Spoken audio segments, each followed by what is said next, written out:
역시나 이게 돈이 중요한 것 같아요. 노무 관리술을 가르쳐주면서 여러분, 운전기사는 기술자가 아닙니다. 소모품에 불과합니다. 걸레처럼 쓰다가 낡아지면 다른 새로운 것으로 바꿀 수 있는 그런 소모품입니다.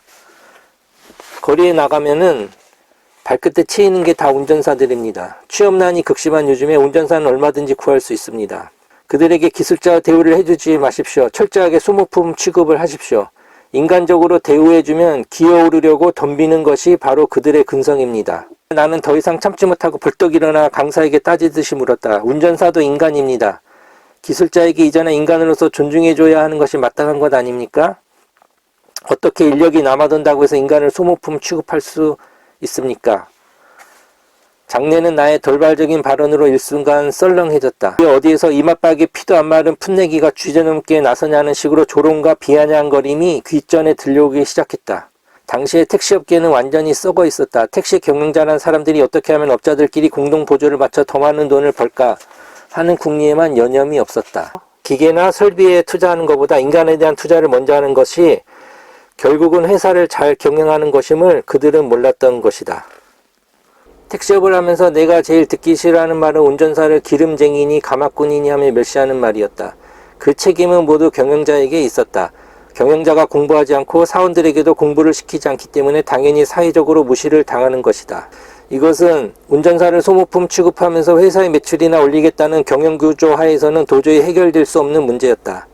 400만 원이면은 택시회사에 들어와서 신입사원이 600만 원을 받는 거죠. 더 높죠, 임금이.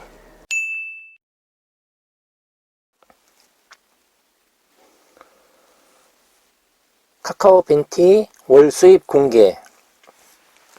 네, 여기 지금 보이시죠? 여기에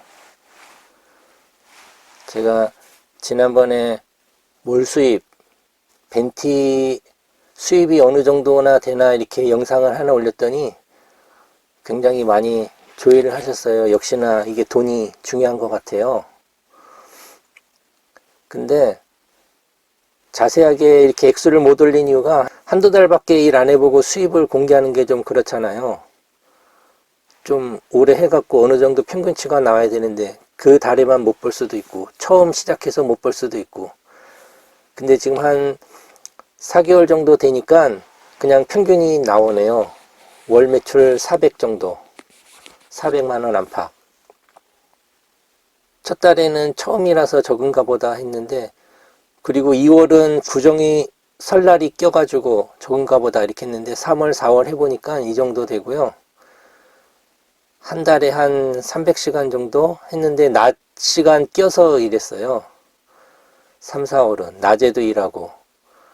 근데 낮에는 좀 수입이 적은 것 같아요. 좀 이상한 손님도 없고 진상이나 토하는 사람도 없는 대신에 손님도 없고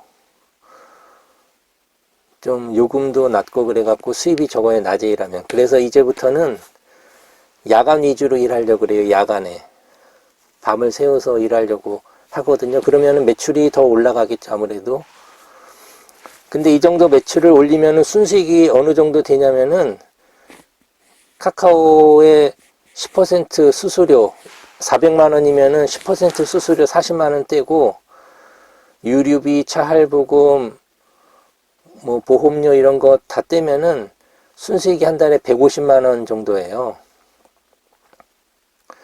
편의점 아르바이트 하는 편의점에서 야간 아르바이트 하시는 분들보다도 아마 더 수입이 적을 수도 있어요. 순수익으로 하면은. 그런데 미스터 킴이 자기 재산의 절반을 사회에 환원한다고 그랬잖아요. 앞으로. 지금 한꺼번에 한 건 아니고. 지금이 10조 원이면은 5조 정도. 재산이 더 늘어서 20조가 되면은 10조 정도 되겠죠. 절반이니까. 근데 사회를 좋게 만드는데 재산을 환원하는 거는 좋은데 자기 가족들 식구들부터 먼저 챙기고 먹고 살게 해주고 그 다음에 남한테 환원하고 좋은 소리도 들어야죠. 여기 카카오 벤티에다가 옆에 카카오 로고 붙이고 이렇게 막 돌아다니고 광고하면서 돌아다니는 거나 마찬가지인데 한 달 최저 생계비도 안 되는 돈 벌고 있어요. 이렇게 벌면서 밤에는 온갖 진상들에 시달리고 차에서 토하고, 그저께는 차에 타서 전자담배 핀다고 그래서 안 된다고, 마스크를 벗어도 안 된다고 그랬는데, 고속도로에 올라가가지고 차가 쌩 달리는데 창문을 좀 열어갖고 뒤에 보니까 담배 피고 있어요. 전자담배, 마스크 내리고. 그리고 내리고 난 다음에 정리하려고 보니까 필터인가요? 이렇게 담배 같은 거? 그것도 차 바닥에다가 버리고 갔어요. 처음에 벤티 시작할 때는 기사하고 손님이 상호 평가해가지고 손님의 질도 굉장히 높다고, 수준도 높다고 그래가지고 기대를 했는데, 교육하시는 분들도 그렇게 말씀하시고, 근데 해보니까 한 20% 정도만 그런 벤티 손님, 좀 괜찮은 손님이고, 나머지 80%는 일반 중형택시 손님이랑 똑같거나 더 못한 사람들이에요. 근데 중형택시보다 더 못한 사람들이 근데 왜 벤티로 오냐면은, 중형택시 타면은 거절당하고 뭐 불친절 당하고 욕먹을까봐 이 차를 선택한 거예요. 예를 들어서 친구가 만취해가지고 엄청 막 토할 것 같고 그러면은 일반 택시는 안 태운다고 하니까 일부러 벤티를 불러가지고 그때만 이용을 하고 이런 식인 거예요. 그러니까는 중형택시에서 거절당한 손님이 오니까 중형택시보다 못한 사람들이 벤티로 자꾸 오게 되는 거예요. 아마 지금 카카오 모빌리티가 매년 적자 나다가 올해를 흑자 전환하는 해로 삼아가지고 그래서 홍보나 마케팅도 안 하는 것 같아요. 지금 근데 수수료가 한 달에 40만 원 정도 되죠. 매출이 500 올리는 사람은 수수료가 50만 원 정도 낼 거고, 그거를 다 면제해 준다고 해도 돈이 얼마 안 돼요. 150만 원 벌다가 40만 원 면제해 줘도 수입이 그럼 한 달 수입이 190만 원, 200만 원 정도인데 그걸로 어떻게 한 달을 생활할 수 있겠어요. 그러니까 카카오 모빌리티에 바라는 거는 수수료를 면제해 달라, 그런 게 아니라 장기적인 안목으로 광고와 마케팅을 통해서 지금 현재 20% 정도 되는 그 벤티 승객을 80% 이상으로 늘리는 거예요. 그렇게 고정 손님이 많으면은 매출도 더 늘 거 아니에요? 그러면은 매출이 느니까 그러면은 거기에 10%를 카카오 모빌리티에서 받아가니까 자기들 수입도 늘겠죠. 근데 이건 장기적인 거라 당장은 돈이 들죠. 당장은 돈이 드는데 장기적으로는 같이 좋은 거예요. 벤티 크루도 좋고 카카오 모빌리티도 좋고 수익을 같이 나눠 가지니까. 그런데 지금은 이렇게 좀 저렴한 요금으로 운행하게 되면은, 물론 지금 코로나라고 해가지고 뭐든지 다 코로나 핑계대고 코로나만 끝나면 좋아진다, 코로나 때문에 그런다 하는데, 그럼 코로나 끝나서 지금보다 수익이 2배 늘어도 그럼 150만 원 벌다 300만 원 벌면은 그게 무슨 수익이에요. 그래도 최소한 한 500만 원 이상 정도 수익은 돼야 생활을 할 수 있고, 장기적으로는 연봉 한 1억 정도를 받아야, 그래야 좋은 서비스도 나오고, 그러면은 또 벤티 이미지도 좋아지고 카카오 이미지도 같이 좋아지는데, 이거 지금 문제가 되게 심각해요. 제가 내일부터는 이제 야간반 위주로 해가지고 야간에만 계속 이렇게 일을 해볼 건데, 그럼 매출이 늘기는 늘겠죠. 매출이 늘어서 그럼 순수익이 얼마나 느는지 또 한번 볼 거예요. 그리고 이제 일반 택시 하시는 분들이 뭘 잘 모르고 카카오 벤티 하면은 돈을 굉장히 많이 버는 줄 알고 콜을 다 자기네들 콜을 뺏어 가가지고 돈을 많이 버는 걸로 아는데, 그거 아니라는 거 알아두세요. 제 채널에 들어와가지고 댓글에다가 카카오 그만하라고 그러고 카카오 노예라고 하고 쓰시는데, 아마 돈을 많이 버는 줄로 생각해갖고 그런 거 하시나 본데요. 실제로는 돈 못 벌어요. 아마 일반 택시 하는 분보다 더 적게 버는 것일 수도 있어요. 더 많이 버는 분들도 있어요. 그냥 카카오 가맹 안 하고 일반 택시 하시는 분이, 잘 하시는 분은 돈을 더 잘 벌어요. 저보다도. 그냥 정리하면 딱 2가지예요. 첫째는 제가 벤티 시작하기 전에 생각했던 거하고 너무 다르게 수입이 너무 낮다는 거, 수입이 적다는 거, 그거고, 두 번째는 제가 생각했던 것보다 손님 질이 너무 떨어진다는 거예요. 매일 밤에 일할 때마다 술에 만취해서 토하는 사람, 담배 핀다는 사람, 안에서 고성방가하고 그런 여러 가지 승객들 있죠. 승객들이 너무 안 좋다는 거, 안 좋은 승객들이 많다는 거. 물론 20%의 그 벤티 승객들은 있어요. 계속 고정으로 이용하고, 차가 없으면은 30분을 기다렸다는 사람도 봤거든요. 30분을 주변에 차가 없어서, 벤티가 없어서 30분 동안을 나타낼 때까지 계속 하다가 콜 해갖고 제 차를 탔다고 하는 사람들도 있어요. 그런데 그런 사람들은 20%밖에 안 돼요. 그런 사람들이 한 80% 이상, 90% 가까이 돼야 이 벤티가 안정적으로 운행이 될 수가 있어요. 오늘은 여기까지만 말하도록 하겠습니다. 감사합니다.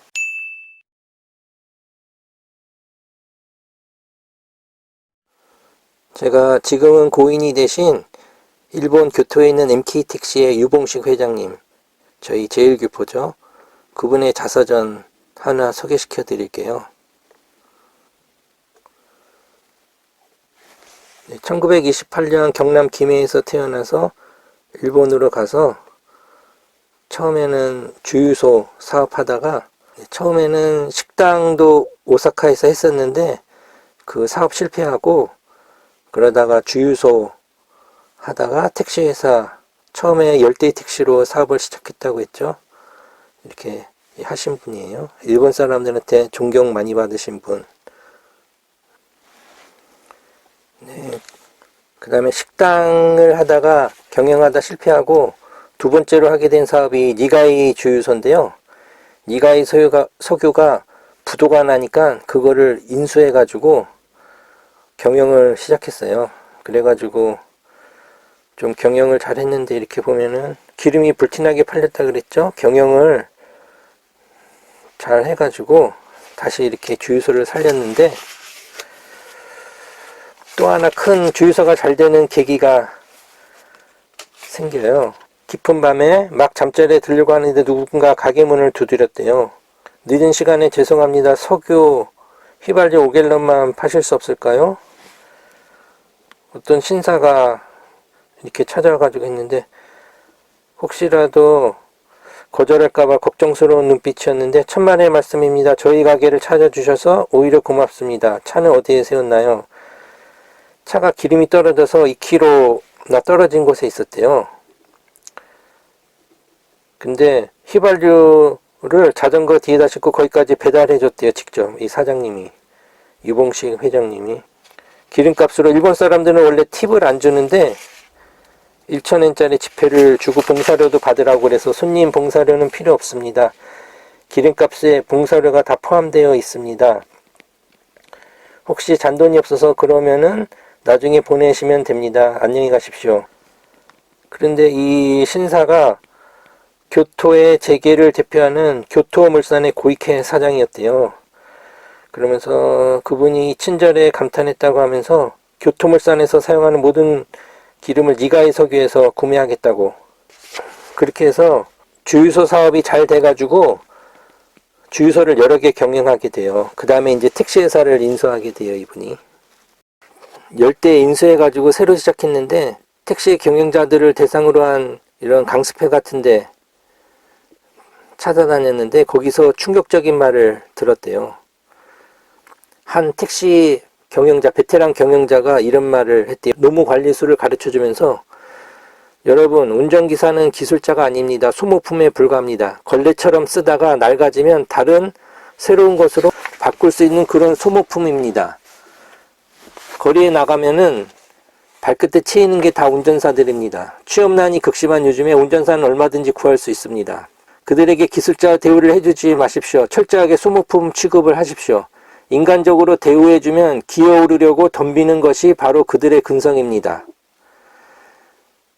이 유봉식 회장님이 생각하기를 인간을 단지 소모품으로 쓰다가 버리라니 기가 막혔다.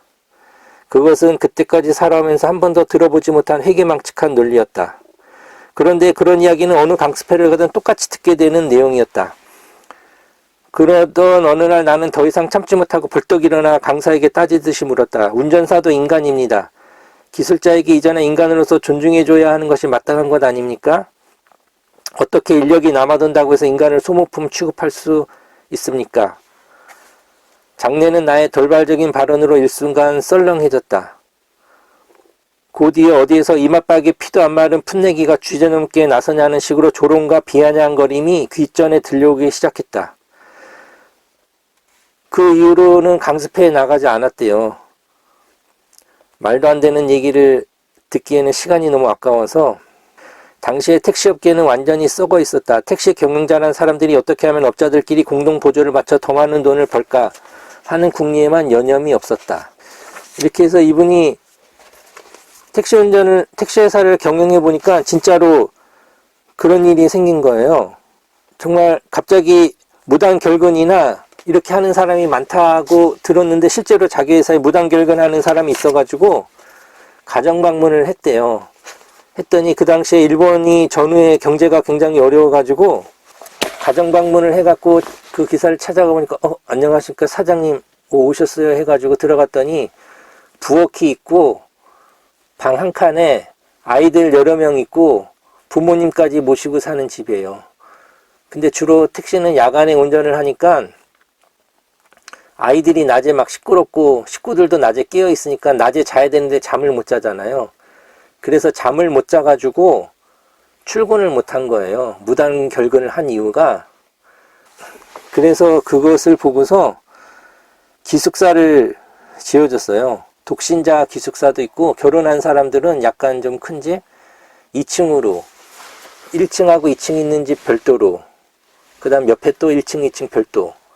그 이유는 1층에는 가족들이 이렇게 있으면은 낮에 2층에서 밤에 운전을 하고 오면 낮에 잠을 잘 수 있게 조용하게 2층에서. 그래야 밤에 또 야간 운전하러 출근할 수 있으니까. 네, 여기 보시면 이런 식으로 2층 집이죠. 그리고 이렇게 주택을 지어주니까 곧바로 사고 건수도 줄어들고 결근일이 감소되어 그 효과가 즉시 나타났다. 예, 위에 있는 게 독신자 기숙사고요.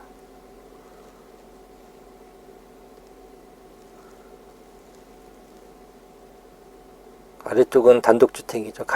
가정이 있는 사원들. 이렇게 자기가 이런 일을 하자 그동안 듣도 보도 못한 사원 혜택을 계속 늘려가니까 업계에서는 시대를 너무 앞서가는 것 아니냐 하면서 비판을 하고 얼마 못 가서 문 닫을 거라는 악담도 퍼부었대요. 근데 오히려 이렇게 해주고 나니까 매출이 늘어서 결산 내역서가 오히려 좋아졌대요. 그래서 기계나 설비에 투자하는 것보다 인간에 대한 투자를 먼저 하는 것이 결국은 회사를 잘 경영하는 것임을 그들은 몰랐던 것이다. 택시업을 하면서 내가 제일 듣기 싫어하는 말은 운전사를 기름쟁이니 가마꾼이니 하며 멸시하는 말이었다. 그 책임은 모두 경영자에게 있었다. 경영자가 공부하지 않고 사원들에게도 공부를 시키지 않기 때문에 당연히 사회적으로 무시를 당하는 것이다. 이것은 운전사를 소모품 취급하면서 회사의 매출이나 올리겠다는 경영구조 하에서는 도저히 해결될 수 없는 문제였다. 네, 여기 보면 또 좋은 말이 나오죠. 택시업계에는 유난히 떠돌이가 많다. 운전사들은 철새처럼 이곳저곳 옮겨다닌다. 그래서는 운전사의 질이 보장이 되지 않는다. 우선 좋은 회사가 되어야 한다. 그래서 운전사들 스스로 MK에 대한 자부심과 소속감을 느끼고 위로를 할 수 있는 여건을 만들어 주어야 한다. 돈으로 구속해서는 사람의 마음까지 붙잡을 수는 없다. 여기서도 인식의 전환이 필요하다. 운전사들이 벌어들이는 돈은 우선적으로 운전사들을 위해서 재투자하는 것이 기본이라는 생각을 경영자는 해야 한다. 한 가지 마음 아픈 얘기가 있는데 이분이 주유소 경영을 할 때 아들도 여러 명 있고 딸도 있고 그런데 거기 사다리를 밟고 올라다녔어요. 주유소에. 2층에 주유소 2층에 집이 있었는데 딸이 어린 나이에 거기서 떨어져 가지고 평생 장애인이 돼 가지고 말도 잘 못하고 그런 장애인이 돼 가지고 그런 이야기가 잠깐 나오더라고요. 그리고 여기 보면은 이제 회사가 잘 돼서 일본에서 취업하고 싶은 회사 4위까지 올랐어요. 이 MK 택시가. 그래서 대졸사원이 몰려오니까 대졸사원, 비대졸사원을 따로 나눠서 두 가지 루트로 채용을 했어요. 그 이유는 대학을 졸업한 사람을 더 차별하고 우대해 주려고 그렇게 한 게 아니라, 대졸 출신들이 몰려오게 되면은 학력이 높으니까 그 사람들이 우선 채용될 수 있잖아요. 그래서 두 가지를 만든 거예요. 대학을 안 나온 사람들이 차별받지 않도록 하기 위해서 채용을 두 가지 방식으로 한 거예요. 비율을. 대졸 출신자가 너무 많아지지 않게 하려고. 그래서 입사시험도 치르고 여기 채용된 학사 드라이버라고 돼 있죠. 여기 일본에서 대학을 갓 졸업한 신입사원들의 급료가 대략 20만엔 선인데 MK택시의 신입사원들은 30만엔의 초봉을 받음으로 이렇게 돼 있죠. 이 책이 한 1990년대 쓰여진 책이니까 지금은 예를 들어서 일본 대졸 신입사원의 급료가 초봉이 만약에 40만엔이라고 해볼까요? 2배. 400만원이면은 택시회사에 들어와서 신입사원이 600만원을 받는 거죠. 더 높죠? 임금이. 네, 책 내용이 너무 많으니까 다 소개는 못 해드리고, 이렇게 이분은 현장에서 기사들하고 직접 어울리고 또 현장을 잘 알아야 돼요. 교대 시간이 되면은 녹창가에 차를 직접 뜨거운 차를 타가지고 가가지고 겨울에 교대 시간에 들어오는 기사들한테 일일이 차 직접 따라주면서 수고했다, 요즘 뭐 어려운 점은 없느냐 이렇게 직접 물어보고, 경영자가 현장에 나와서 예전에 고 정주영 회장처럼 신입사원 연수회 때 가가지고 신입사원들하고 같이 씨름하고 그랬죠. 현장에 항상 다니고. 그리고 일본에서 경영의 신이라고 부르는 사람들을 대부분 다 똑같은 말을 해요. 현장에 답이 있다고.